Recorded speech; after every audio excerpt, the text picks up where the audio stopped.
So piles, fissure, fistula ఈ మూడు ఏంటంటే బేసిక్గా యానల్ పెథలాజికల్ కండిషన్స్.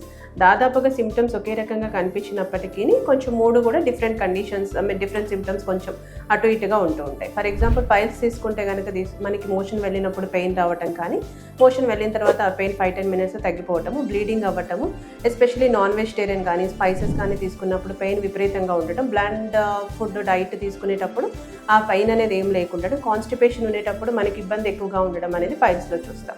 అదే మనం ఫిషర్ ఎలా గుర్తిస్తాము అంటే మనకి మోషన్ వెళ్ళిన తర్వాత విపరీతమైన నొప్పితో పాటుగా బర్నింగ్ కూడా ఉంటూ ఉంటుంది. అక్కడ మోషన్ వెళ్ళేటప్పుడు ఏదో చాకుతో పొడిచినట్టుగా ప్రికింగ్ కైండ్ ఆఫ్ సెన్సేషన్ అనేది ఉండటం, బ్లీడింగ్ అనేది డ్రాప్గా కాకుండా మోషన్ మీద ఒక చారికలాగా పడడం అనేది యానల్ ఫిషర్లో ఉండే సిమ్టమ్స్. అదే ఫిస్టులా తీసుకుంటే ఇది కూడా యానల్స్ దగ్గర వస్తుంది. యానో ఫిస్టులా అంటాము, లేకపోతే యానల్ ఫిస్టులా అంటాం. ఇదేంటంటే మన యానస్ నుంచి బయట స్కిన్ వరకు ఉండే ఒక ఓపెనింగ్. సో దీంట్లో మనకి పెరియానల్ యాబ్సెస్ వచ్చే అవకాశాలు ఉంటాయి. చీము కారుతూ ఉంటుంది, మ్యూకస్ కారుతూ ఉంటుంది, దాంతోపాటుగా బ్లడీ డిశ్చార్జ్ అనేది ఉంటుంటుంది.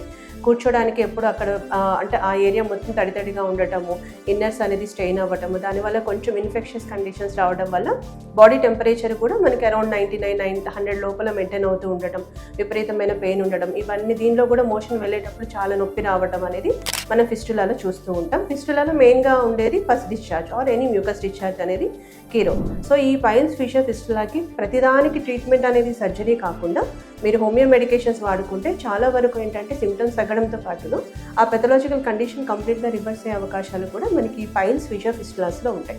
బట్ పైల్స్కి కొంత తొందరగానే తగ్గిపోతుంది, ఫిషర్ ఇంకొంచెం బెటర్గా తగ్గుతుంది. ఫిస్టులా ఏంటంటే కొంచెం లాంగ్ టర్మ్లో ట్రీట్మెంట్ తీసుకోవాల్సిన అవసరం ఉంటుంది. ఈవెన్ ఫిస్టులెక్టమ్ అయిన తర్వాత కానీ, ఈవెన్ ఫిషరెక్టమ్ అయిన ఆ తర్వాత పైల్స్ రిమూవ్ చేసిన తర్వాత కూడా హోమియో వాడుకున్నా కూడా కంప్లీట్గా హీల్ అయ్యే అవకాశాలు అనేవి ఉంటాయి.